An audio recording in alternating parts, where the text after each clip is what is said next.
In the tapestry of life, where every thread holds a story, America in black and white emerges as a haven for the voices echoing through the heart of our communities. In this podcast, we wade through the rivers of our collective experiences, celebrating the vibrant hues of change brought forth by the whispers of hope and the roars of action. It's more than just a conversation. It's a journey into the heart of our society, illuminated by the light of those daring to dream and do. Join us, and let your voice be the melody that guides us toward a dawn where every color finds its place in the masterpiece of our shared destiny. Together, let's paint a future brimming with the positives that dwell in our minds and the actions that shape our world. Good evening, ladies and gentlemen, and welcome to another episode of America in Black and White, where we are coloring conversations on the canvas of America. Our special guest tonight is Mr. Derion Searcey. Derion Searcey is a native of Indianapolis, is a graduate of Indiana University, Purdue University in Indianapolis, where he earned a bachelor's degree in political science. Derion also received his education from Ivy Tech, obtaining an associate's degree. He began his political career as an intern with the Indiana Black Legislative Caucus, collaborating with state legislators to advocate for key issues.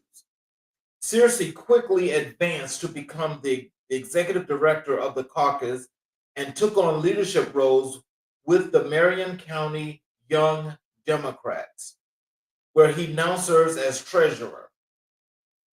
He also co-founded the Growth Project, an organization aimed at inspiring and empowering young people to engage in politics. In addition to his political work, Searcey has brought his expertise to the Marion County Prosecutor's Office and the National Black Leadership Staff Legislative Council. His commitment is empowering communities and driving positive change is evident in his endeavors. As Government Relations Manager at RJL Solutions, Searcey will work with the Government Relations team to advance policies and initiatives for RJL clients at the local, state, and federal levels. Ladies and gentlemen, I'd like to introduce you all to Mr. Derion Searcey. Hello, sir. How you doing? I'm doing just excellent. Thanks for joining us today. Hey, it's an honor to be here. I thank you for taking the time to even chat with me. Well, most definitely. Is there anything you'd like to add to your bio before we get into the show? Yes, part of my education. I am about to start my master's program in government at Johns Hopkins University. So, Oh, congratulations. thank you so much. Thank you so much. So I started on the 25th. So I haven't added that to my bio yet, but that'll be there soon. Well, I'm so proud of you. Welcome to the MBA Club. Thank you. Thank you so much. Thank you. So let's jump right into what you do as government relations and your policy impact. Mhm. Tell us what inspired your journey into government relations. To be honest, going back, starting my political career to my internship, that was my first ever time entering in the political space. Before that, my whole goal was to be a lawyer. I wanted to be a criminal defense attorney to try to bypass some of these fallacies in the criminal justice system. So I received this internship. During that internship, I learned about a lot of key issues. Education, healthcare. It was just a broad spectrum to me because I never knew that this went on. This is politics goes on every day in our lives, but I never got into the business and experience and stuff. So it was like a opening moment for me. And so during the internship, I experienced like critical race theory, kind of studied that topic. And then after that, seeing the impact that could be made, being first of all, the only Black intern during my class, that inspired me that people like us got to do better. Somebody like me needs to step up and do better. And so that's kind of what inspired my journey and being here. And so I'm still trickling along. So as you look at those things that you have experienced and those things that you've seen, tell us what are the impacts and what are some of the things that have really put you in a perplexed situation, that you realize you've got to do some work to change? I mean, when you walk around, a lot of people are not as fortunate as I am. So when you see communities who are in poverty, who don't have access to healthcare, whose education is not where they want it to be, who don't even have the funds to go to a great education, a public school or a higher education system, they don't have the needs, the resources, anything of that. And so, I mean, when I see stuff like that, it's like, okay, I'm the person who's in the business. I'm the person who needs to tell these people, hey, this is resource that you can get. These are opportunities you can have, because nobody knows it's out there. So things like that has like really driven me to just know like there's a huge impact that I have on people, because I'm the one with the resources and knowledge, and I know what goes on behind the scenes in the political spectrum. Well, I'm going to tell you this, because you're in Indianapolis, right? Mm-hmm. I actually have cousins that actually live in the infamous Really? Gary, Indiana. Everybody, a lot of people in politics are from Gary. I know so many of them from Gary. That's the place. And then they got the new mayor up there, Mayor Eddie Melton, who's doing tremendous things. Going to bring that town back to life. Oh, so it's not that lady anymore? It's on the come up. It's on the come up. They got a new voice to advocate for them at all levels. He was a former state senator, and now he's ran for mayor. So he's doing great things up there. They got a bid for the convention center, so a convention center is going to come to Gary, and so things is coming about now. So the reason why I said I'm going to use them is because the premise of and the purpose of our platform is to try to help and improve underserved and marginalized communities. When I think of Indiana, Gary is the first place that I think of, because it's been that way ever since they shut down all of the plants. Mm-hmm. And when they shut down all of the plants, it was basically kind of like pretty much like a Chicago situation where they redlined those folks. Mm-hmm. So what actually changed that's actually giving these people maybe a little bit more opportunities or a chance to see more things that they need to be seeing? Well, going back to the mayor, well, just him being in the presence, I guess him giving the people of Gary his vision, they bought into it and they believed in him. I think in politics, it's just like how Obama, his quote is hope. He gave the United States hope, which is how he was able to win the president of the United States. So Mayor Eddie Melton, he gave the people essentially hope, and they bought into his vision and what he is bringing back to Gary. And it's going to take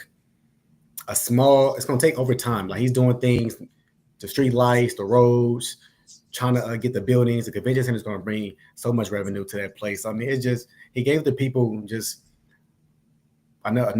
he gave the heart, a working heart to a dead body, basically. Oh, wow. Yeah. That's a lot. And I definitely understand that, because I visualized that, because I've seen it. Yeah. And I mean, the first time I went to Gary, I was going to Chicago, and I didn't know I was in Gary. I was in Gary. I'm so serious. Like, being in politics has allowed me to travel across the state. I've never got a chance to do that. So I was riding up to Chicago, and I know I was in Gary, and I just seen so many abandoned houses. And the only reason I knew I was in Gary is because I seen a sign that says something about Gary on it. Mm. And I didn't know that it was really that bad down there. And this was like a few years ago when he wasn't even mayor. Right. Yeah. So I mean, it's still like that, but it's on the up and coming. I think it's a lot of good houses standing, but the main thing people go down there for is the Jackson 5 house. So Little Chicago is going to always remain. Yeah. It's going to be some years. So tell us, how do you define the role of government relations manager in today's political climate? So basically, a government relations manager is essentially a lobbyist. When people hear the word lobbyist, they think, oh, them the people who do the fancy dinner, they got all the big money. Them the ones who are secretly behind the scenes, persuading legislative process. It's sort of like that. I mean, but lobbyists, we get a bad rep because you do have the bad lobbyists out there who are just sliding all the big money to these politicians, trying to have them persuade legislative policy based on their clients' needs. So that's basically what government relations manager is. But you're essentially a lobbyist helping legislators and your clients pass policy. Wow. Yeah. So do you, besides helping these people and putting words in their ears to get policy done, are you sitting there writing policy as well? I'm not writing policy. I would love to, but I help write the policy. I'm not writing it myself. I help bring the language Okay. to a department inside of the building, which is called the Legislative Services Agency. And those are all the attorneys behind the scenes. They're the ones, you bring them the language. Now they're putting it into an actual bill form, but they got to go through all the Indiana codes and all the legal process to make sure it's not messing up anything. And so I just bring the language to them based on our clients, because our clients are essentially the experts in the subject. We're experts too in certain subjects, but they are more experts because they're experiencing this in their daily lives or their field, whatever they're working in. So they bring us the information. We talk to lawmakers, and we all come up with language and sort of things, and then we give it to LSA, and they put it in a draft form, and then it's filed. Wow. As a young guy, and that really, gives you a leg up on an enormous amount of people. Yeah. And so being in that position, I mean, what are you looking for in the future? In the future, so I've been getting asked this a lot. So the main thing people have been asking me lately is, when am I running for office? Okay. Running for office. That is the plan, a long-term plan. Okay. I want to make a huge bid to run for president of the United States. Okay. So what we're gonna do is, we're gonna we always archive shows, but also as you are now family, we're gonna make sure that we put that in a bottle, put a lid on it. Yes. Don't wait till that time when we get ready to unleash that. I love it. Yeah, that's a huge goal for me. So right now I'm just learning all about everything, working the process, learning the system. And then when it's time, when I'm reached that, I wouldn't say reach that age, because I don't want to run when I'm 35. So probably when I'm in my 40s. Okay. Like that. When I reach that age, then it's okay. So well, that's definitely a doable plan. So we already know. I'm gonna make sure I mark that down on my big target board, and make sure that I know that who's gonna be running for president. So we can start that ball rolling behind the scenes. So when it's going to be a real locomotive. Yes, sir. Yeah, you part of the media, so I'm gonna need some media people to stream me out. So yes, sir. Can you share a moment when your advocacy directly influenced policy? So I've been a part of a lot of leadership programs with young people in the business. Primarily when I'm doing with the Marion County Young Democrats, a lot of things that I see come out with the young people, their state, like what their needs are, what they want out of politics, why they're not involved in politics. I was speaking to a state lawmaker from the east side of Indianapolis, and we was in this. She came to speak to this cohort I was recently in, and basically the project was to give a policy idea that these state lawmakers can take back and possibly bring it to law. This policy and my policy came from the conversations that I had from young people that I meet in the business or just out when I'm about. And it was basically, let me think about it. I'm sorry. Oh, we're talking about addressing the homelessness in the state across the country. Now we did not, that being a part of the conversation, there was a bill out there about homelessness, but it wasn't a good bill. So my language, all of that didn't go into the bill, but the bill ended up dying, unfortunately. That's probably the biggest one recently that I've had to deal with is addressing the homelessness, because that's a huge part to me, because I walk past homeless people every day. I feel for them, but I just know that as a state, as a country, there is so much more that can be done. But we got to get to the root of homelessness. First, you got to acknowledge that there is a crisis across the state, across the country, and then you get to the mental health crisis. And once you learn about the mental health, and then you start working those kinks, and then you try to get people back on their feet. Okay. Now we're gonna give you this opportunity to show folk that you're definitely more than capable. I want you to tell us what is it that you would do to fix that issue, step by step. Step by step. Okay. As I just stated, so first I acknowledge that there is a homelessness issue. And then first of all, we need funding for mental health. Mental health is a huge issue because you're dealing with psychological orders, you're dealing with trauma from back then. You may deal with stuff. It may be veterans who are homeless and they coming from war and stuff like that. So we got to get funding for the veterans. So I would work with stakeholders, fundraise, get some funding. Maybe when you talk to the state budget committee, you ask for funding for them, but you got to have conversations behind the scenes and bring data and information on basically how basically the impact of homelessness and what it has on our state. So once I do that, persuade them to give us some money, then we can open some mental health centers, bring these homeless people in there, get to the root of the problem, see how we can help them. Most of them are probably on some type of drug or something, unfortunately. So now rehab comes into play. So now we need money for rehab, but maybe the state may not give us all the money for the mental health centers and the rehabilitation centers. I mean, that kind of goes hand in hand, but that's a lot more money. So now we need grants. So now we need grants. So now we can work with congressional people to bring us grant back to the state. That happens. Address the mental health, rehabilitate them, and then you get them back on their feet. Now you get them back into society, slowly by getting them, maybe offering them getting them a small a small job, getting them some clothes, getting them healthy, getting them back feeling themselves. Essentially, essentially that type of data. I know it's a lot more that goes into it, but that's kind of the root of how we do it. But it's a lot behind the scenes. You got to do a lot more on just trying to get a bill across the finish line. Oh yeah. So, what strategies do you use to build trust with policymakers?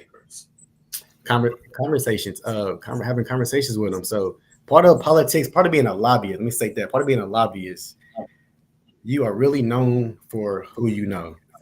And so essentially my firm hired me because I was primarily the only one in the building who had a great relationship with the entire Indiana Black Legislative Caucus. They're all Democrats. Not only that, I got relationships with all of the rest of the Democrats in the building. It's 40 of them total. So I have a personal relationship with all 40 of them in the building.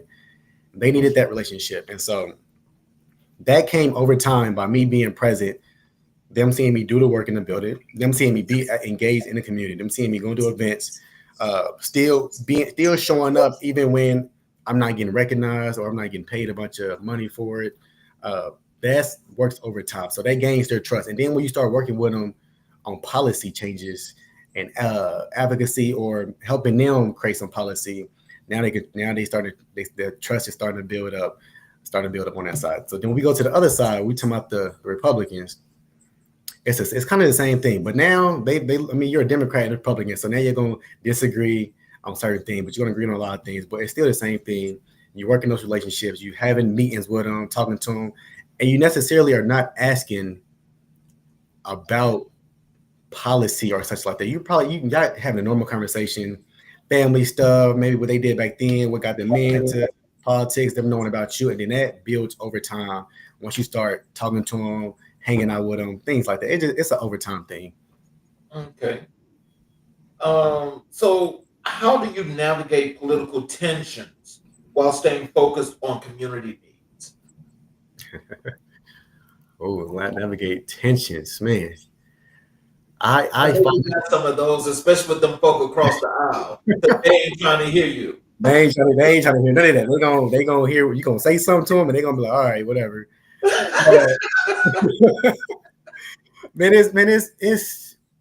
It's tough. One thing I try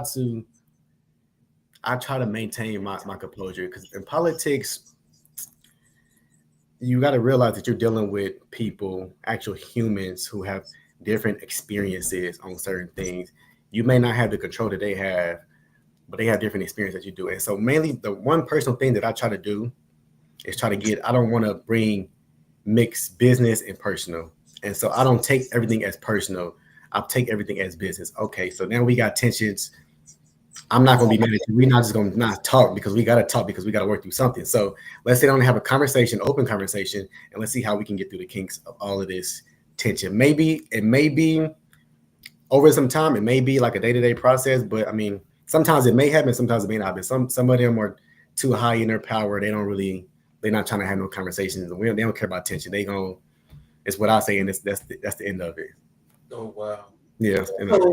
So in those situations, I mean, like, have you ever had maybe heated debates or discussions with some of those people, or just people in general when trying to get the job done? I have a lot of debate with community people. I wouldn't say state lawmakers because Okay. as a lobbyist, I don't want to get into no debate with them. Right. Because then if I need help with a bill for my client and it has to go through their committee, they're gonna remember that debate I had with them. Or if it's a heated debate that I had with them, and they probably won't hear my bill in their committee. But as far as the community, I'm having debates all the time with people because I meet people here and there, black, white, Hispanic, Asian.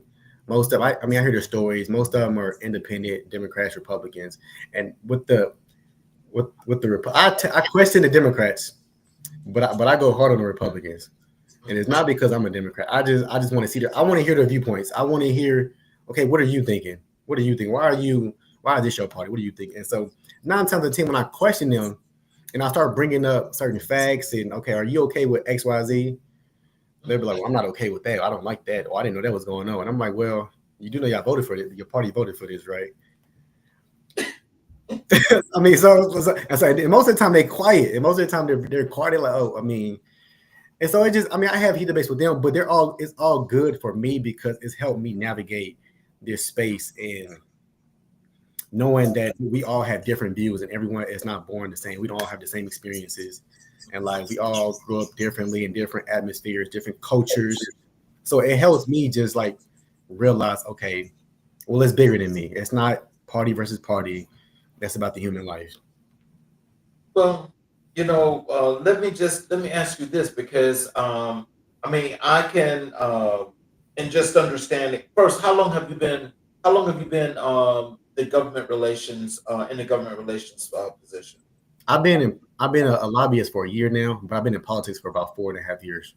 Okay, so in that short span of time, like when you're actually trying to get work done for you on behalf of your client, and you're meeting with these lawmakers, how does your negotiations go between both aisles? What is it that you do, especially when it's something that your client wants the most? How do you negotiate that? It's funny. I was just talking about this with my colleague, but a lot of us lobbyists, we all probably would agree that sometimes our clients do not know the process of how a law is made. I mean, back then in school, you got it was like some little kid bus show that shows you basically how a law becomes a bill becomes a law. That's Schoolhouse Rock. That's Schoolhouse Rock, yeah. You calling me old? No, but look, so you got that, but you see it on paper, you like, okay, this looks easy. But then once you get into the process and you see like you gotta have these meetings, you gotta do this, you gotta do that, you gotta speak on this, you gotta negotiate this type of thing, and then with the clients, it's like we want this done right now, but it's like that's not how this goes. Like let's wait, that's not how this goes. We got one party that controls the entire building.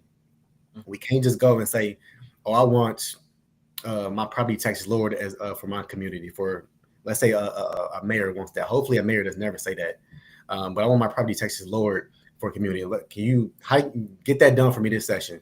That's gonna be pretty tough because now we're dealing with money. We're dealing with property taxes. That affects so many people. That is a huge topic subject that so many people don't understand. So sometimes clients don't understand a process, and so you got to negotiate. Like you got to basically tell them, like, let me do my job. Like let me do my job. I know the process. Not saying I don't want you to tell me certain things, but I know the process, and we gotta walk on a thin line on how we gonna get this done. Like we gotta be strategic on how we gonna get this through. We can't just go in there and just say we want this passed because it don't work like that. No, it really don't. Like it's a whole ball game once you get inside the process. Well, so you holding the hands and you saying like, okay, just follow me and shut up, and I got it. I was telling shut up, but I'm yeah, follow me. Like That's the they give us that. And it's like, okay, follow me. Like I got it. Like we know what to do. We know who to talk to. We know. Let's say if it's a healthcare bill, we know who the chairman is of that healthcare committee, who committee it has to go to get through. We know all the members on that healthcare. Like just follow me, and I'm gonna know how to work it. What's the most misunderstood aspect of government relations work? Going back to what I said before, as a lobbyist, that we are just known. We get a bad rep. Our name, First, me personally, when I came in as a lobbyist, I didn't know what a lobbyist was. I was trying to figure it out. As a staff member in the state house, I'm seeing people in the hallways. I didn't know who they were until somebody told me to get into lobbying. And so I'm like, what is lobbying? And essentially, nobody can tell me what it was, which is the crazy. They was like, you just got to get into the business to see. And so now that I'm in it, and I've heard lobbyists getting bad reps, like, for example, I've been reading The Audacity of Hope by Barack Obama. He talks about the lobbyists. I think it's either chapter 3 or 4 when he talks about politics. He talks about the lobbyists and how they're just persuading these lawmakers with all this money, giving them money under the table, things like stuff like that. So that's the bad rep that we get. Not saying that he's always saying that, but everybody thinks that a lobbyist, we're just the money makers and we persuade the lawmakers by giving them money. We don't really be talking data. That's how things get done. So that's the misperception I have, because I don't really know any lobbyist who does that, because first of all, that's illegal. we would get in trouble and the lawmakers probably go to prison. So that's illegal to do. But people don't know that. They see it. I guess it's the media that persuades their thoughts and what their perception on society and politics and lobbyists. Well, I'll just say before I move on, make sure you read Dreams from My Father. Dreams by Father? Dreams from My Father. That's Okay. Barack's other book. Okay. And that was after Audacity of Hope. Okay. It was after, was that before? But at any rate, read. They're actually mutually exclusive, and they both have a real strong message. In other words, Right. I'm gonna grab that.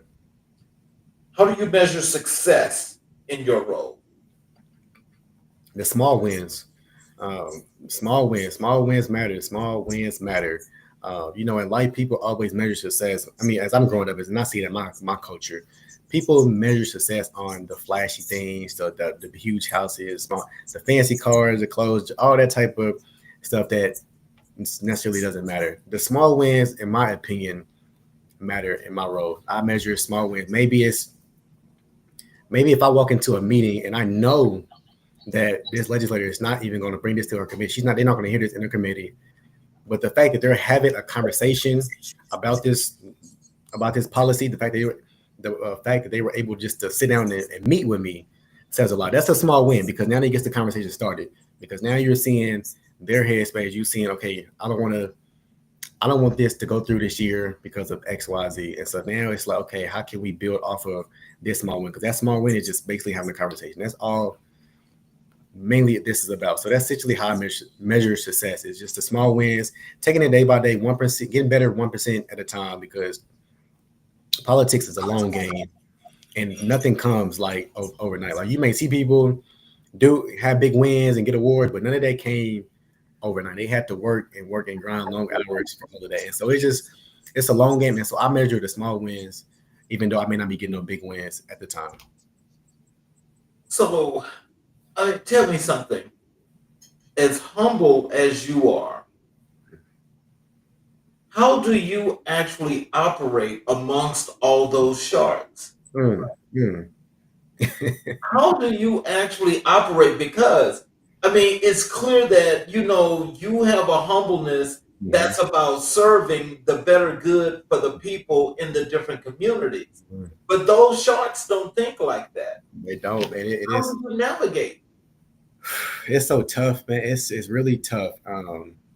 Because I look at how hard I work and the amount of things I put into my craft and try to build my character, try to build myself up, try to maintain my reputation in this business. And some people, the sharks, basically, most of them are just mediocre. A lot of them are mediocre, uh, but they got these fancy titles. They may have these accreditations, all of that behind their name, and so now they think they big time. And so most of the time, I block out that noise. You gotta block out that noise. You gotta realize that this what you're in here for is bigger than you. It's a whole bigger spectrum. It's not about you. You humble, but let the man above handle the ones who are outside of you. Mm. Mm. Let me tell you something.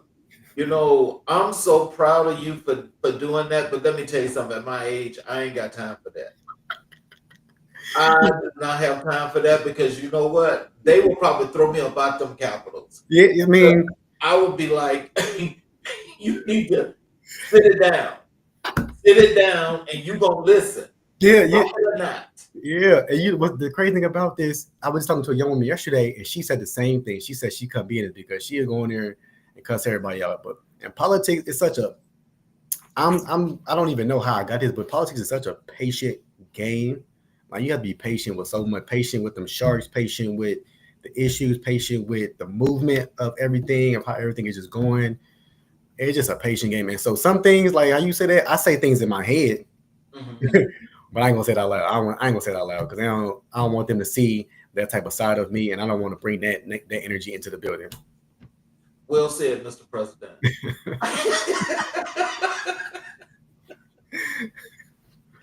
uh, what legislative victories are you most proud of? Honestly, I haven't had no huge victories so far. I mean, I think my victories in the legislative process is me just gradually moving up so quickly, becoming from an intern to the executive director and to a lobbyist. But I haven't had yet no big wins on the legislative process. I mean, I'm hoping to this next legislative session to have some big wins to get something across the finish line myself for a client. But as of now, I haven't had no big opportunity. So I'm searching for that. Well, your elevation is a big win. Yes, it is. Mm-hmm. Yeah. So So that's one should be celebrated and known. small. That's see that, and that's the small wins, and those are the small wins. Okay. That Then look we'll good. call So, it small then. How do you stay informed and ahead of policy trends? being just research. Research is a heavy thing, but when it research, you got to go really deep into certain research because a lot of times I was talking to a state lawmaker. We had coffee the other day. He's a Republican, and we were talking about the media and how the media's sole purpose is to just give you headlines. That's all they're supposed to do. They're supposed to give you these juicy headlines. Oh, lawmakers are going to decriminalize homelessness, X, Y, Z, or they're going to property taxes are going to skyrocket. They're supposed to give you these headlines, and so my job, what I want to do is what I do is I do a deeper dive into the information. So I may not just click on one website. I may click on several websites, several accredited websites such as the CNNs, these Washington Post, or maybe diving into these healthcare experts who have did most of the work, and so getting their information, and then also being out in the community, learning about the issue, learning about what the people are going through, learning about their issues, because that's what the policy is being made off of the people and their issues of what they're going through. So just being out in the community, staying engaged, asking questions, going to different events, going to different different events that may be talking about healthcare or municipalities or the crime rate or education or housing. And so it's experts in these fields, and you got to go to the experts of these fields who are doing this on a day-to-day basis. What advice would you give to a young professional entering that field that you're in right now? Stay humble, stay grounded.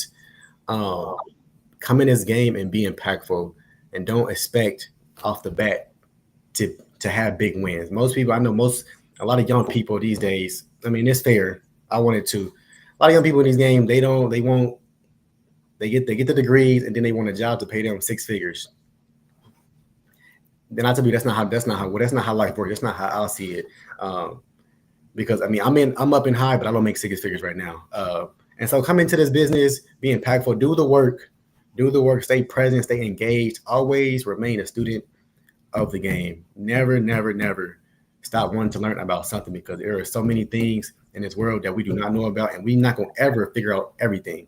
but come into this game, be impactful, have a positive attitude.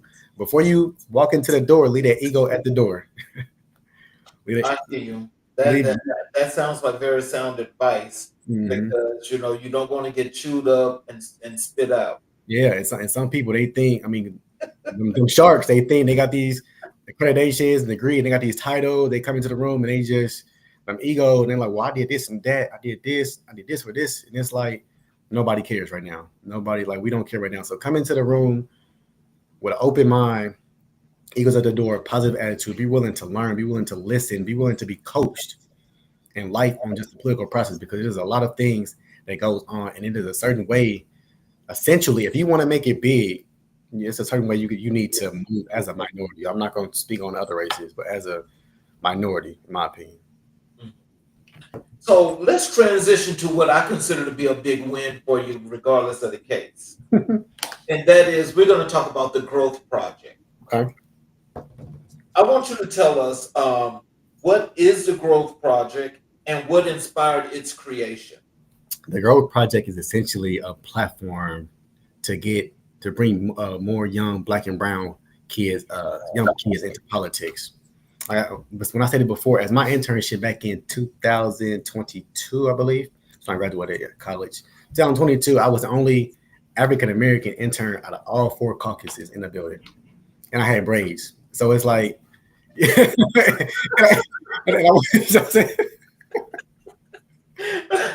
well, there's my African American. You know what I'm saying? And so, like, I stood out, but it's just like, I look around, I'm like, yo, this is not, we got to do better than this. We got to do better. And so me just maneuvering through politics, I was at this Christmas party that both of the caucuses have at the end of the year. I was at a Christmas party up on this rooftop, and it's this organization called Who's Your Women Forward that's strictly for women wanting them to get involved into the political process. And so I was just like, I said to one of my political people, we don't have none of this for like young people, young Black men or Black women. Like, we don't have nothing like a platform like this in the state of Indiana to bring people into politics, because Black kids need to know they have a safe space in the political process. They need to know they are safe, and it's because it's always the stigma that we see on TV, that it's the racism. I mean, that is places, but that's not everywhere. But once you have that core foundation of Black people in the building, now you can start bringing more young Black people in the building, because now they can have a safe space and they know that they'll be safe when they're in this position or whatever they're going to in their endeavor. So that's kind of what the mindset came from. And so I was like, I want to start something like this. I want to start something called, maybe it was supposed to be based off like Who's Your Men Forward. Like, I want something like that. But then my political homie, he came up with the Growth Project. Okay, that's great. Okay, Growth Project, that makes sense. Now we're growing these young kids up into politics and bringing them into the space and trying to get them more engaged, trying to let them know that politics affects you on a day-to-day basis. But we need more of you in this, because honestly, I'm 27. These people like 50s, 60s. Oh God, so you 27. 27. Ooh. You know, so these people are aging out, but we don't have people to take these positions to stay out, and we can't afford to lose our Black representation in these communities. And in Indiana, we can't afford to do that. And so we need more young Black and brown men and women to step up into this play and learn the process so we can get them ready to run for office. Okay, so just make sure we do one thing though when this show is over, because we connect for life. Mm-hmm. Is that we're going to do a partnership with you in the Growth Project, and we're gonna make sure we keep these folks engaged in many, many ways. Oh, amazing. Hey, I love that. We'll work on that. I love that. How does the Growth Project empower individuals and communities? Empower individual and you got to bring.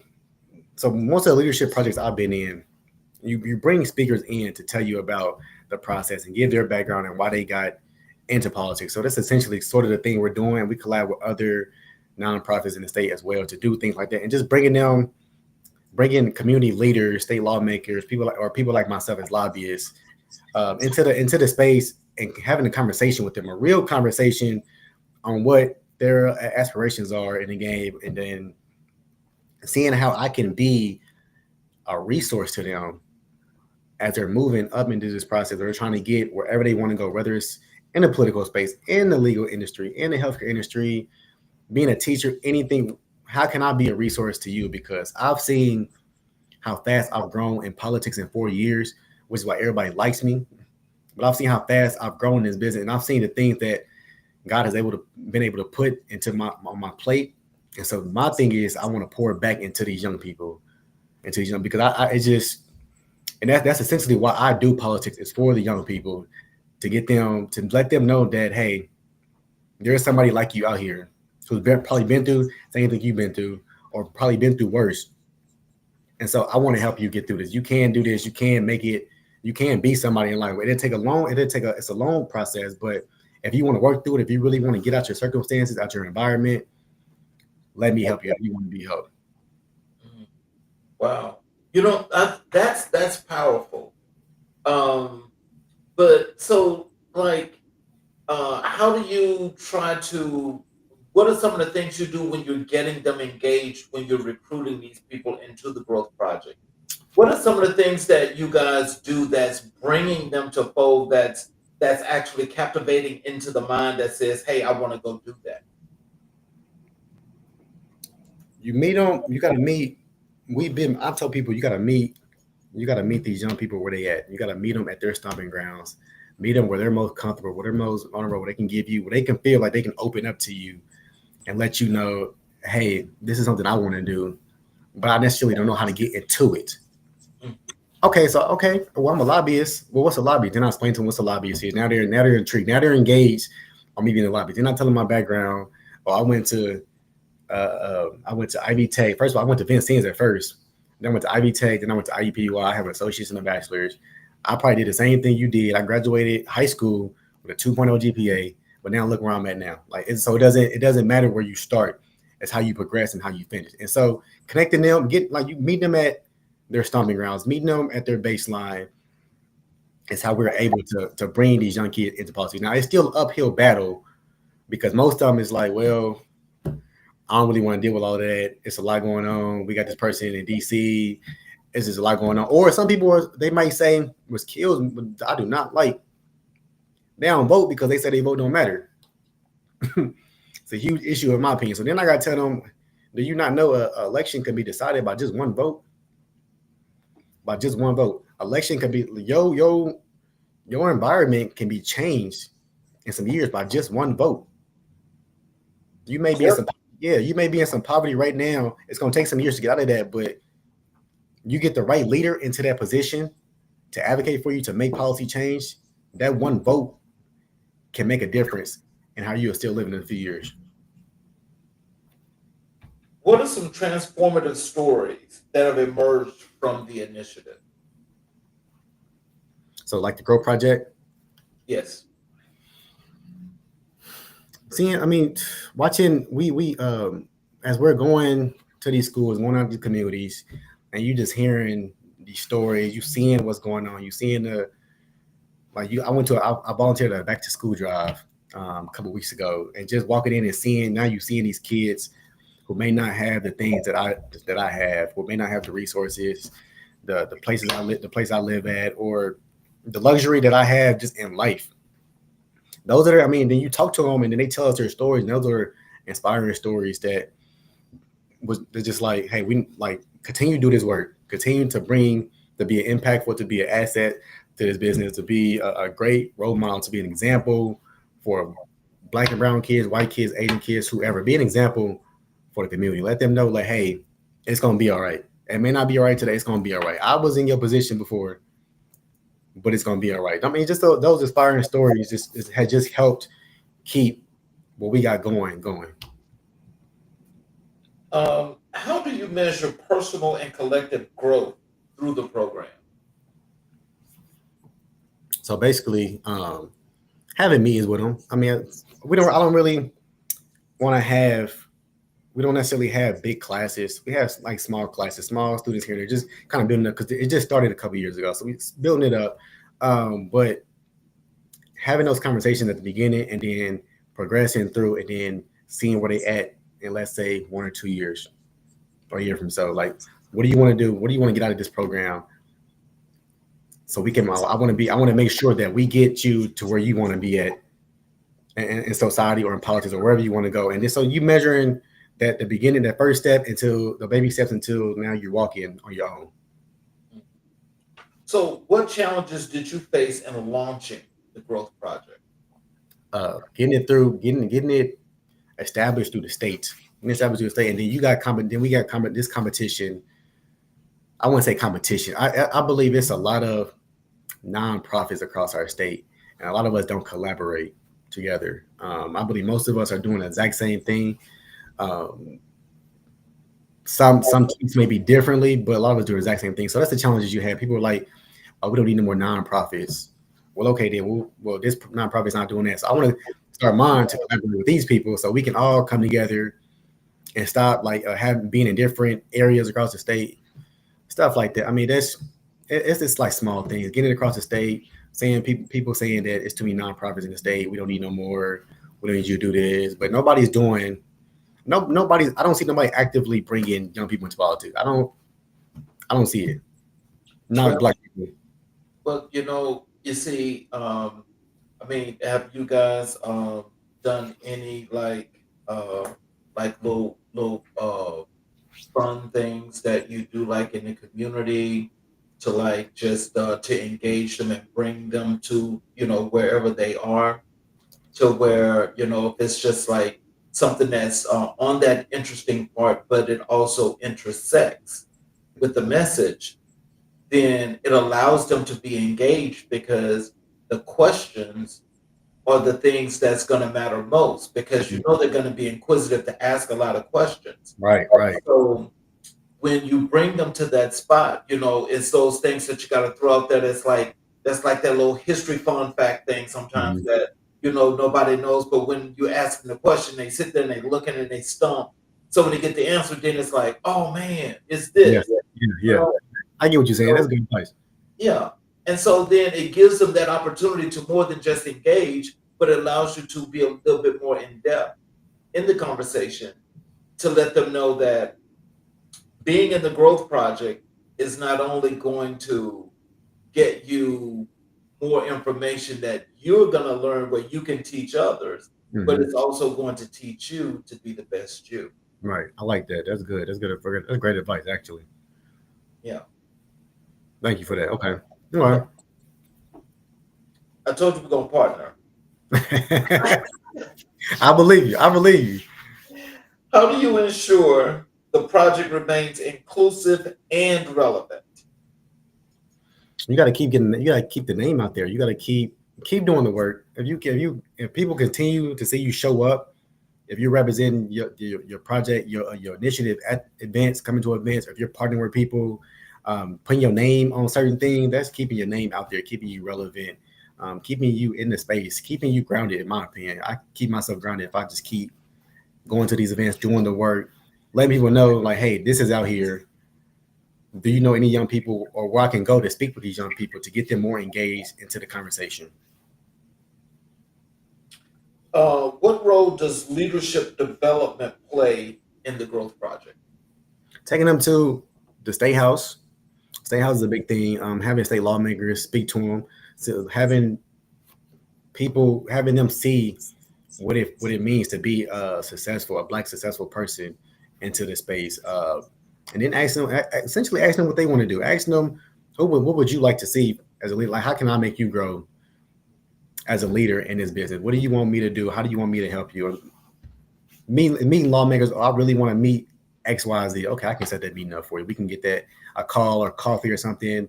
I'll take care of it. Set that meeting up and then get them a mentor essentially in the game. Yeah, mentorship is big. I have a lot of mentors in my corner who are on me all the time, and so that they help me help the young people in the growth project. That's the whole key, the mentorship program. Mentors is huge, and I'm so grateful that I have so many mentors around me who just always putting me on so much knowledge and game on just how to maneuver in this business. Yeah, so I mean, it's a blessing for me, and so that's what I kind of want to do to the people in the Grow Project or the young kids that I bring to politics. Be a mentor to them. So just let them know, yeah, let them know I'm a resource. I'm here for you. Be a mentor to them, and let them know that I'm open. You can come to me if you need some advice. So, how do you envision its evolution over the next 5 years?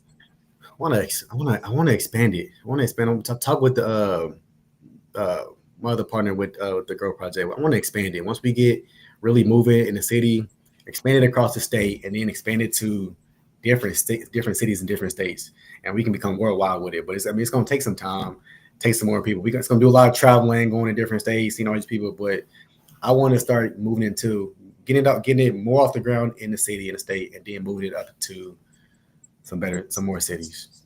So, just thinking that and that growth in your long range plan Hmm. and in the long range scale is that in order to make that happen in other states, that's going to be you keeping the connection with Hmm. other like minded people like yourself in other states in order to bring it to connect it as one, Right, also get it funded and have it blossom.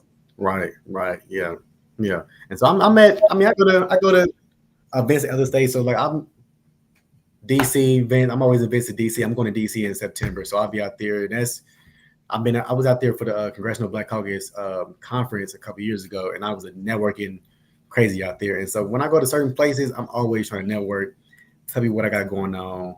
Let's set up a Zoom meeting or something, and let's see how we can partner. Like we can be a partner in our industries, whatever what they're doing. Exactly. So, what partnerships have been key to the success of the growth project? It's it's this woman. She's a state lawmaker, not a woman state lawmaker. She has a partner, like a nonprofit on the east side. So partnering with people who've been doing the work similar to what we're doing, and us collaborating and bringing our ideas together and seeing how we can expand all of our nonprofits efforts, and then collaborating with the state lawmakers. In my role, I have so many connections with state lawmakers, and so I can partner with them and higher up into the business. They may got partners in their communities that we partner with, but it's just having those connections has been vital to us keeping the growth project alive. Wow. So, how can others get involved or support the mission? I just bring in still. I mean, getting the people engaged in the process is the first thing. You got to conversate with these people. You got to because you can't just go up to a person and tell them, hey, come to this great thing going on. Come over here. They're gonna be like, whoa, what's that? What you got going on? So I mean, you can't do that. So you got to just conversate with them. Most people I met, they've been wanting to get. They're intrigued, not intrigued, but they're engaged with politics because it's so much going on right now. So you can't be engaged. People are engaged with it. People want to get involved. People necessarily they're either scared to get involved or they don't know how to get involved. And so you got to conversate with those people and then be like, hey, I got this young brother over here who's doing X, Y, Z. Can I introduce you to him? So let's go over to the work you do with your community engagement and Mhm. its social impact. Um, what does authentic community engagement look like to you? Authentic, not doing everything essentially. I mean, for the media. I know as in politics, you gotta like if you're a lawmaker, you gotta take the pictures. You might have to have some cameras out there. Let me know that you're doing certain things like that. I mean, I understand that aspect of the game. However, being authentic, like you doing stuff without nobody looking. Like I don't, we don't have to record. I don't have to record myself volunteering at this church or volunteering at this community event to let people know I'm out in the community. Like I don't have to do that. So I mean, being authentic is just showing up without necessarily wanting people to see what you're doing or getting an award for something that you're doing. How do you ensure marginalized voices are heard in decision making spaces? Being at the table, being at the table.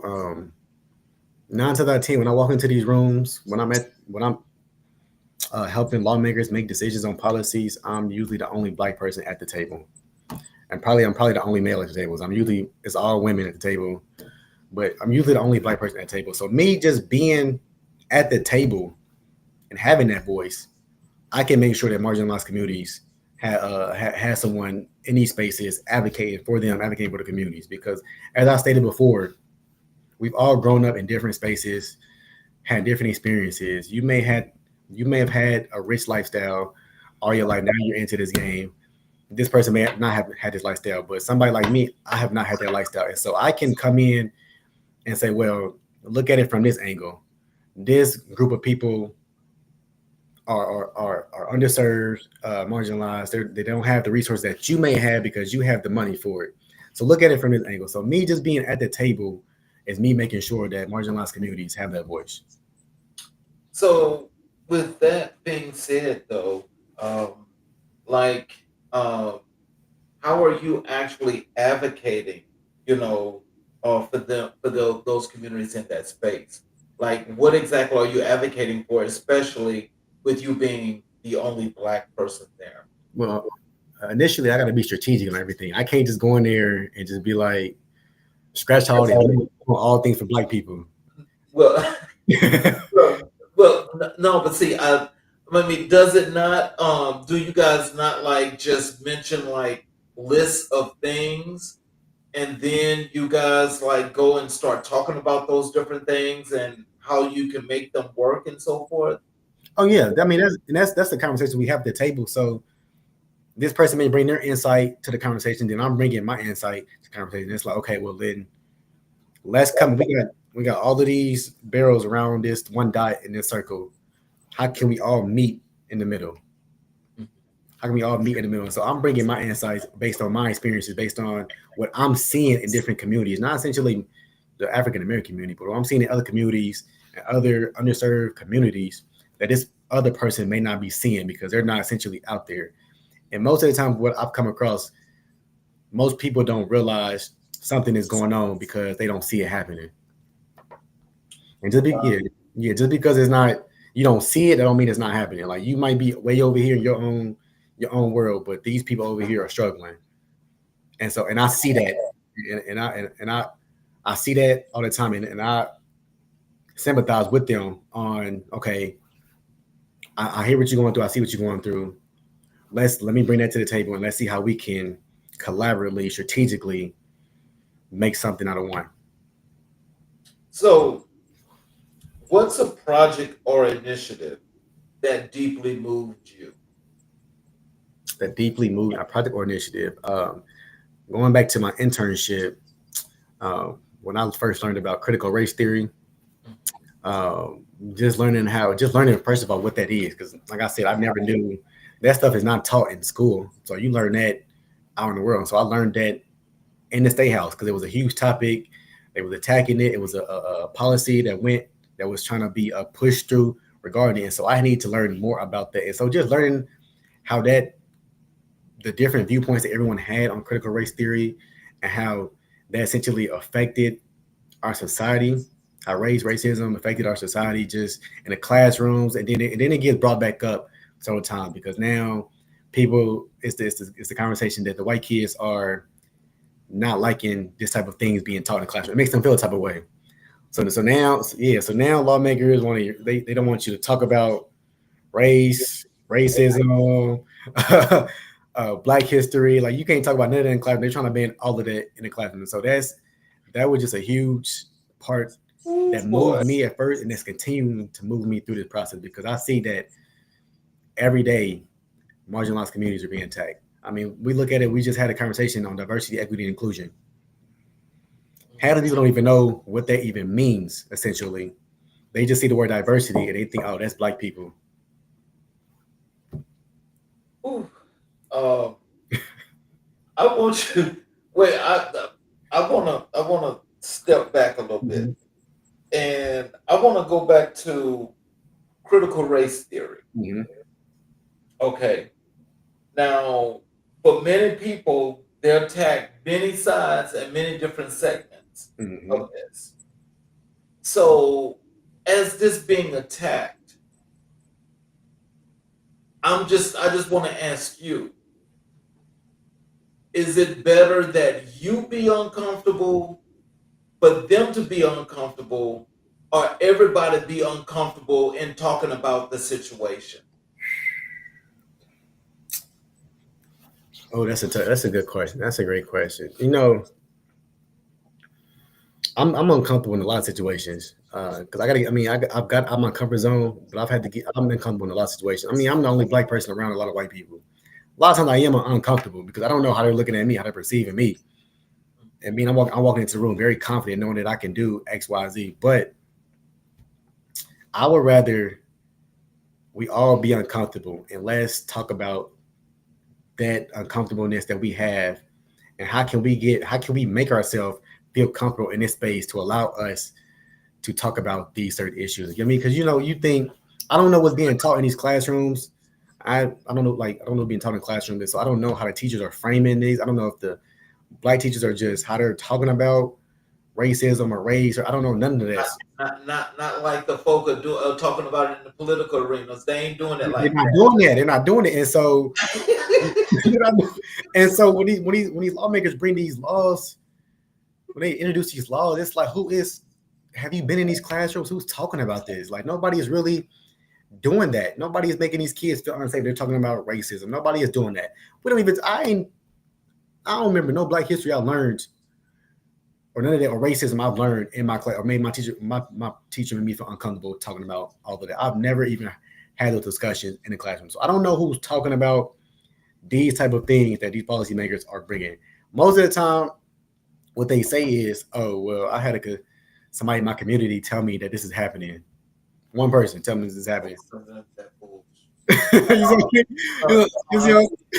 See, I'm talking. See, my patience be too short for that kind of stuff right there. And so yeah, Nothing like that. it's like so you sit back and you think and you like so one person made you create a whole law because of how they're feeling because they're feeling double way. One person made you do this.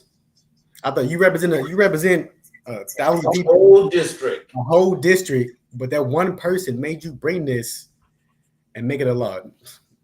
Um, I still trying to figure it out. I'll be still trying to figure it out. Well, again, I think we should all applaud you because you know to actually to be surrounded by that many folk that are unrecognizable to you and to still accomplish what you're accomplishing, you have to keep that up. Thank you. And Thank you. so, nothing, despite all that, when you walk in the room, you still got presence. Mm-hmm. And so, as long as you got presence, they know you there. They Mm-hmm. know who you are. So, you just keep pushing the way you're pushing, but there's going to be some folk that's going to come along eventually to where you guys will be changing that around. Yeah. But also at the same time, I know everything is not to it's not to put it in your holster and you throw it up and you shoot a hole in it. I Right. Right. understand that. But also you've got to get to the point as well to where you have to make stands a lot of times Okay. to let people know. You have to put them on notice Yeah. that Yeah. no, that's not right because of, even though Okay. you move on. Mm-hmm. So that shouldn't make them feel uncomfortable because you only just bringing it to their attention. Right. Right. Correct. Correct. Okay, your volume is down or off or something. Can you hear me? It's like as I said, you just said, can I hear you? But it was like Oh, I was sitting back, and so I wasn't up, like leaning up, talking to the microphone. let's see, do you think that maybe that's me? Hold on.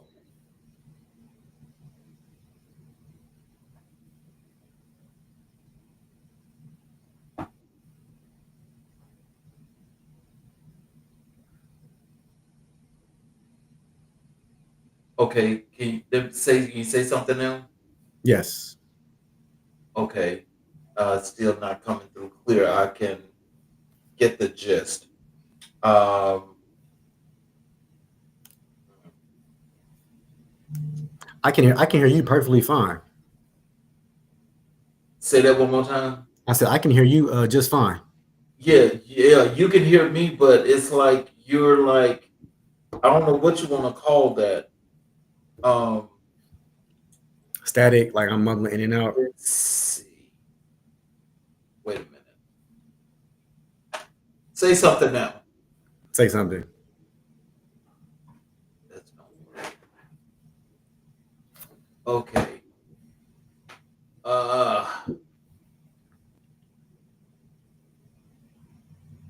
Maybe take your headphones out and see if it'll do it out loud. actually, they're part of the soundboard. Okay, okay. Yeah. And then there's. Oh wow, you've got plenty of stuff here. People are talking in the chat. Oh really? I can't even. Yeah. Okay. Okay. First, there's Alon Moore, Uh-huh. and he says you're his guy, Shout out to Lon.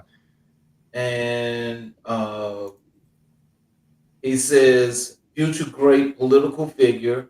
Remember the name Derion Searcey, Mr. President. Um, Here is Kings KJ. Good job, bro. Maybe my little brother. And here is Renee's Kitchen. Great conversation from this intelligent young man. That's my mother. And here is Dr. Kim Smith. Okay, state representative. Derion is right. Passing a bill is not a kid's cartoon jingle. She's a state lawmaker, so she knows. Right. She knows. And Searcey Dorami. Okay, it's my My father. son, love you, son. My father. And she says again, great job. CEO JB. Right. Very wise and humble young man. So yeah. then Renee's Kitchen comes back again. Never stop learning. Great advice.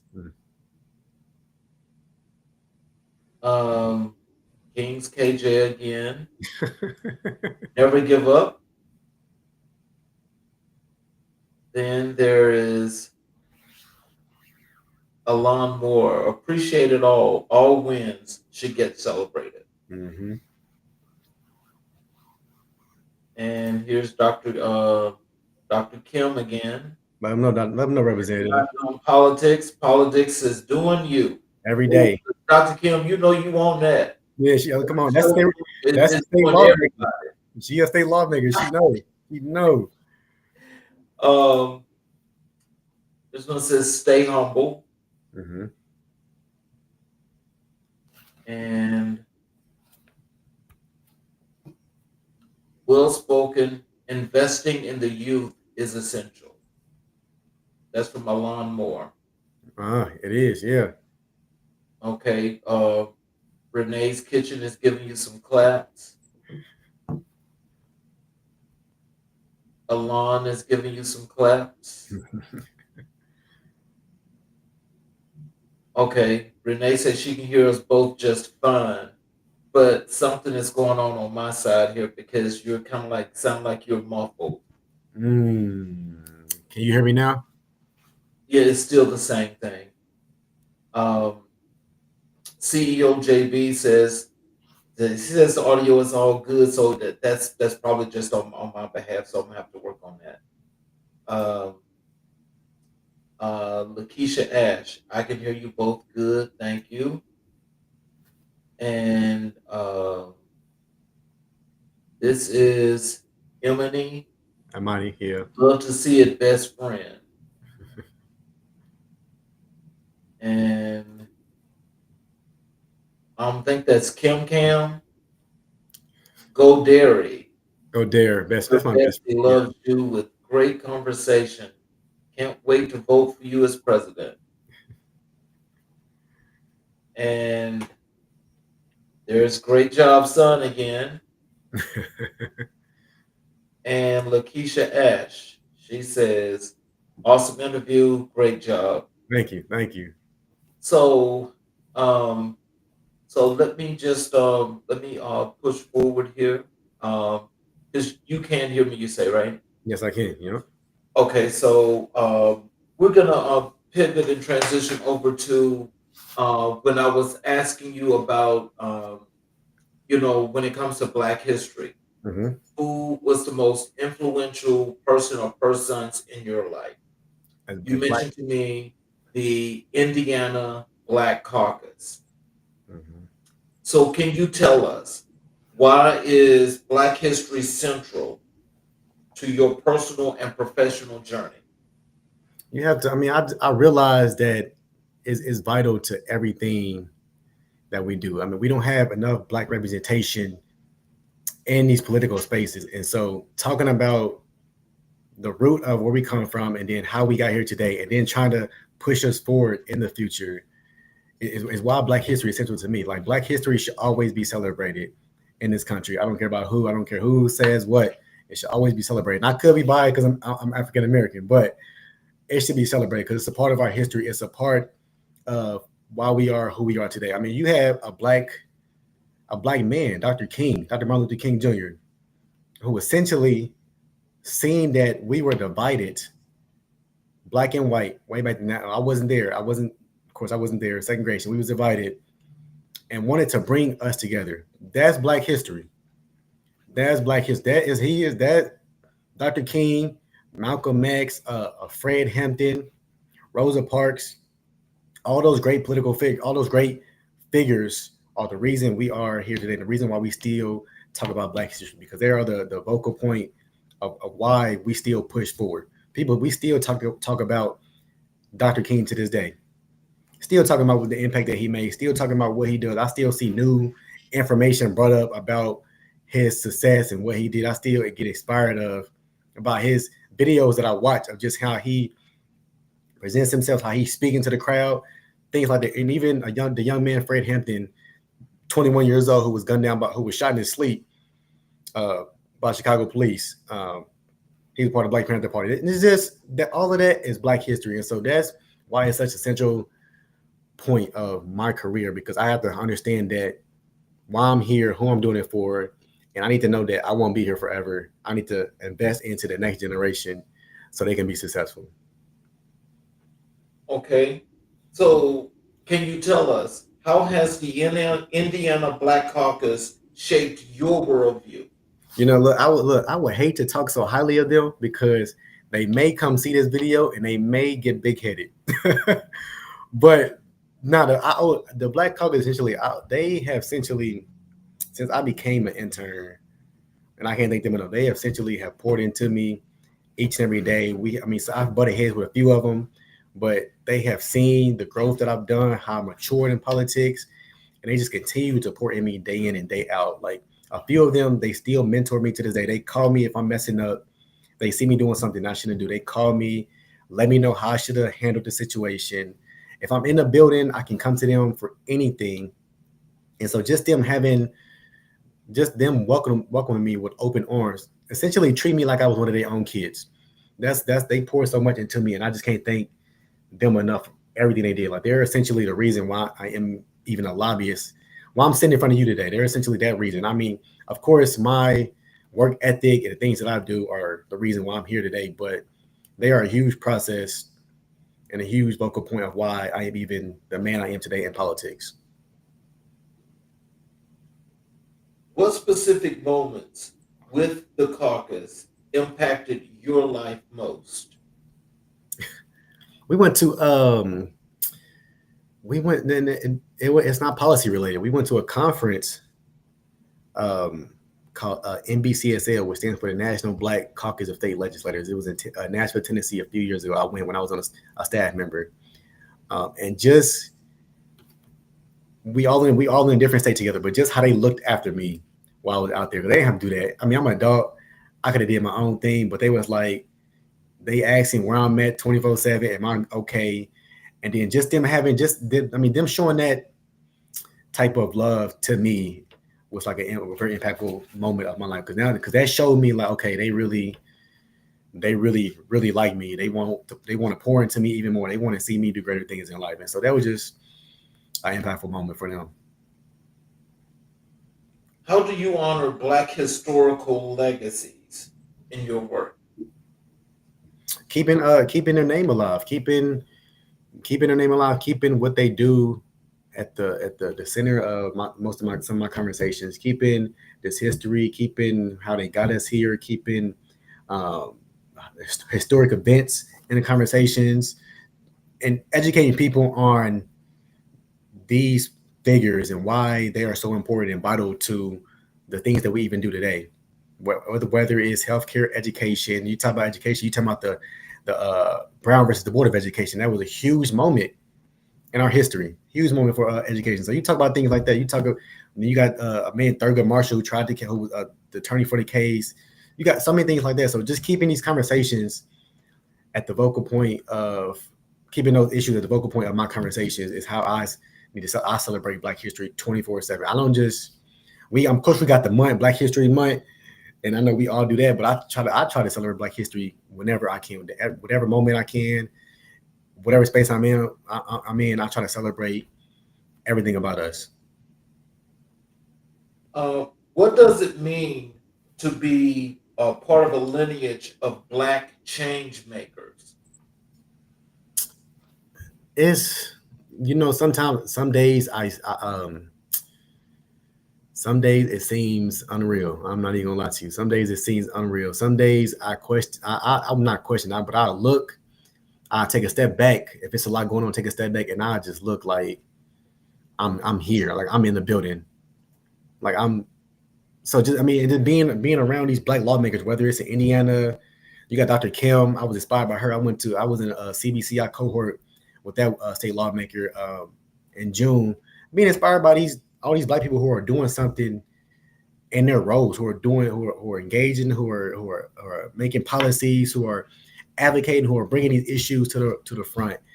That keeps me inspired, and that means a lot to me because it's like I come from what, west side of Indianapolis. We wasn't lavish. We live a great life now. Wasn't lavish, so we had to work our way up. And so the places that I come from and just see where I'm at in this moment today, sometimes honestly it's unreal. Sometimes sometimes I can't fathom it. Sometimes I question if I'm supposed to be here. I mean, I know I'm supposed to be here, but sometimes you question things when it seems too real. So when you're in some of those rooms where you're feeling uncomfortable, when you're with the caucus, does that make you feel that much more comfortable? Oh yeah, I mean, and it gives me confidence because I know they got my back. It give me confidence. You say it, so I can say a little more stuff. Right. I know they in there. They know they probably agree with some things that I'm saying. So I know it boosts my confidence level already when I'm in the room with them because I know, okay, they experts too, and now I'm bringing my expertise to the table, and so they ahead of me. They've been in this game longer. If I say something, they might look at me crazy or like be quiet, don't say that, or they may. Now I agree with him. I agree with Mr. Searcey, XYZ because of XYZ. How do you use your platform to amplify Black voices? Trying to celebrating, like always celebrating wins in the Black community. If it's small wins in the community, maybe small awards. If a person wins an award, celebrating them, celebrating these Black educators in school, celebrating their wins, celebrating. Let's say if they get their read scores up by a certain percent, so it may be a small percent, but let's celebrate that win with them. Let's amplify them. Let's put them out. Let's blast them. Let's maybe nominate them for something that they're doing because we see them doing something in the community. You gotta make people feel. Try to make people feel loved and welcome into the space because that's what people have done to me. And so, like, once again, I pour back into adults, kids, just the community, try to make their voices be heard and make them feel like, hey, yeah, I'm doing something good. What lessons from Black history guide your leadership style? It's a quote I have. I forgot who said it. It's we must learn I forgot. I can't even quote it. I forgot the quote by Malcolm X. But essentially, learning how to we can't conquer. We can't be together. We are so divided. And so before we learn how to work together collaboratively, we won't ever get nothing done. And so I continue to try to stay upon that quote. I didn't quote it correctly, but stay upon that quote as I'm moving through the political world. Even if certain people disagree with things that I bring to the table, or I disagree with certain things they bring to the table, but somehow until we are able to collaborate effectively on strategic projects, then we will forever be divided as a country. How do you respond to attempts to erase or dilute Black historical narratives? It's a fight. It is a fight. I mean, we as black people, we gonna be fighting to the day we lay our heads to rest. It's gonna always be a fight because they're always trying to erase our history. And the funny thing is, our history, they're a part of the history because they're the reason we even got the history. We talking about slavery, we talking about the education system, the healthcare industry. They're a part of the history, and so they want to erase it. So it's a fight. You got to continue to fight, but you got to be strategic about it. I'm not a big. I don't like to essentially blow things up. Like I'm the person. I'm gonna go have. We need to have a conversation about this. I don't want to. We ain't gonna cut. We ain't gonna fight, throw things at each other and not tear each other's character down. We're gonna have a conversation about this, and I'm gonna let you know my viewpoint, and I'm gonna bring you into my world so you can see and visualize the things that we go through and why it's so important that we keep Black history alive, these initiatives alive, and why we keep feeding into these marginalized communities with everything. So, do you think there'll ever come a time where you guys can actually create some legislation that would either prevent or to prevent these things from like happening because they're doing it all over the country. Oh yeah. Well, first and foremost, like I'm biased. Like I don't want to get too political, but we gotta get that man out the White House. That's just, so we gotta get that. We gotta get that whole administration gutted and lost into history. Like we gotta get them out because I mean, essentially, I look at it as he is dividing the country. That whole administration is dividing the country even further. Like we're going so back in time. They're just dividing the country, and so I don't until we get those MAGA people back in today's space. Right now, we're not going to be able to collab on a lot of things. We're not going to be able to collab on a lot of things. I mean, because everybody's following what he's doing. Everybody wants to erase diversity, equity, and inclusion. Everybody wants to cut. They want to cut fundings, and I mean, it's everywhere. Like it's just a lot of things that they just want to gut from the African American community or marginalized community. Until we get that person out the White House, until long gone, we're not going to see nothing change right now. Nothing. It's going to be a long. These next 3 years going to be long and tiring, and we're going to be fighting every single day. What message do you have for young Black leaders looking to make an impact? What message? Uh, you know, be strategic and intentional on the things that you want to accomplish. Be strategically impactful on what you're trying to, on how you're maneuvering in a space. Work on your craft, work on your character, because that is a huge part of things. And I don't, like I said, I don't believe it. Like you can't just be going. You can, I mean, we can yell and scream, get that anger out. Okay, then, but now what's next? So what's next? So now have a strategic plan, and let's see how we gonna execute this. I mean, and so when you come into this, these young leaders come into this business, just be vital and strategic on how you maneuver, especially as a African American, because we're already not wanted in the space half the time. They may not say it, but their policy is gonna show it. Their policy gonna show it. Their looks may show it. We're not wanted in the space, and so be strategic on how you do things. It may be uncomfortable. I'm uncomfortable all the time. But it happens. Like we got most people uncomfortable in certain spaces. They uncomfortable around me. I see how they be looking. They uncomfortable around me, but be strategic on how you move and maneuver through all of this process, and it's gonna work out. Okay. Final question. How do you want your legacy to reflect the influence of the Indiana Black Caucus? Well, I want them to see that if you pour into a young person, if you get them support and guide them throughout the process and mentor them effectively, I want them to see like, and once I go farther, once I get in the White House, I want them to see like, okay, we did that. Maybe we can, and we see how Derion is doing in his path, how he went from an intern, executive director to a state lobbyist now. We need more like him. We need to, but how do we get more like him? Well, you gotta, like I said, you gotta make it a safe space first and foremost. Once you make it a safe space, now you gotta mentor them, take them through the process, let them know you gotta do the work in this game.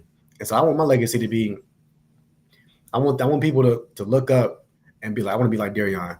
I want to take his process. It may not be the same. I may take the different road in politics. I may take a different path, but I want to be like Derion. I want to be how he was in politics and how impactful he was to the community and how impactful he was to this country when it's all said and done. Okay. So in closing, Mm-hmm.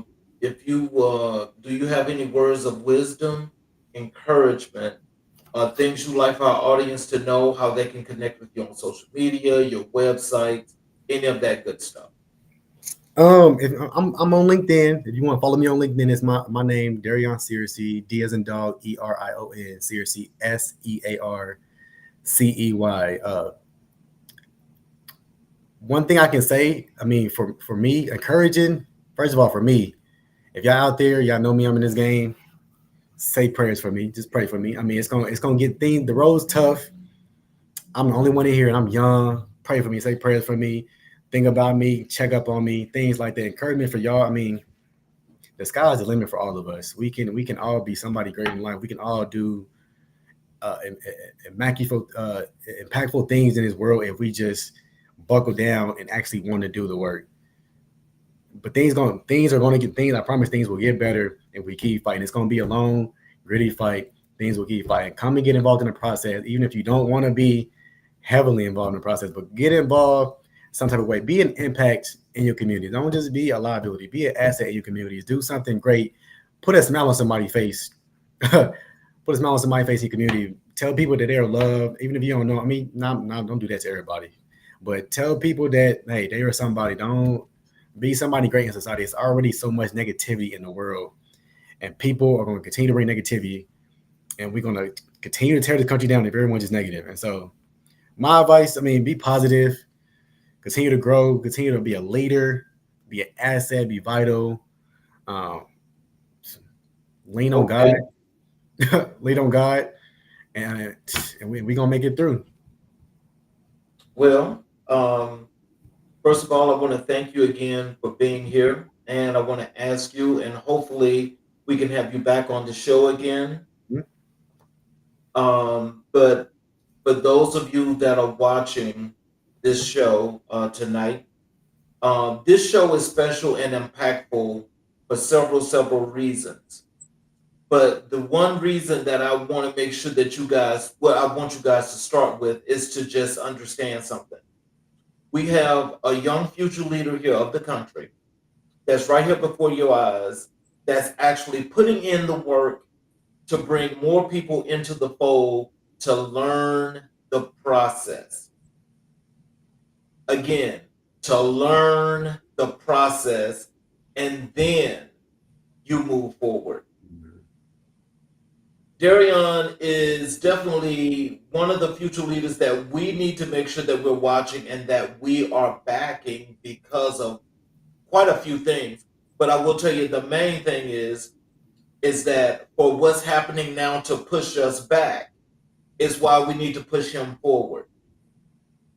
And is that many more young folk that are coming up that we have to groom and we have to make sure that they are ready to take on this new challenge, because it's this challenge that's going to need a strong defense behind the offense that they will put in place. So for those of you that are watching, make sure that you are, for one thing, you are connecting with this young man and learning from this young man, because As he says, you never know who our next president will be in the future. And so if we're doing it now, where we're building a foundation to make sure that the foundation is more than solid as he pushed forward, we need to make sure we're behind him. For those of you that are watching on the YouTube channel, if you have not yet subscribed, please do us the favor and support us by actually subscribing and getting all the notifications. Because each and every time we have a show, you will be notified. You will get the show live, as well as you're able to go onto the platform and you will be able to watch all of the previous recorded shows. Also, and with our new magazine that we have every month, we feature all of our guests every month in that magazine. For those of you that have not yet subscribed, I'm asking if you would please subscribe, because when you do click those links to join the community, you will not only have the chance to uh, network with the people that are there, you're able to do posts, you're able to see all the blog posts that I do, and you're also able to put posts in those chats yourself. Also, on the other side of that is the podcasting side, where you'll also be able to watch the show there as well. So we're giving you more than one way to watch the show, but also allowing you guys, as we do here on this platform in building community, is to build the community so you network within, to make the network strong, to make yourself strong, to make your community strong, to build, expand, connect, and unify. I want to thank you all again for watching, and we will have another great show for you tomorrow night on America in Black and White, where we will continue to color conversations on America's canvas. You all have a great night. Thank you again, sir, and we'll see you next time. Thank you.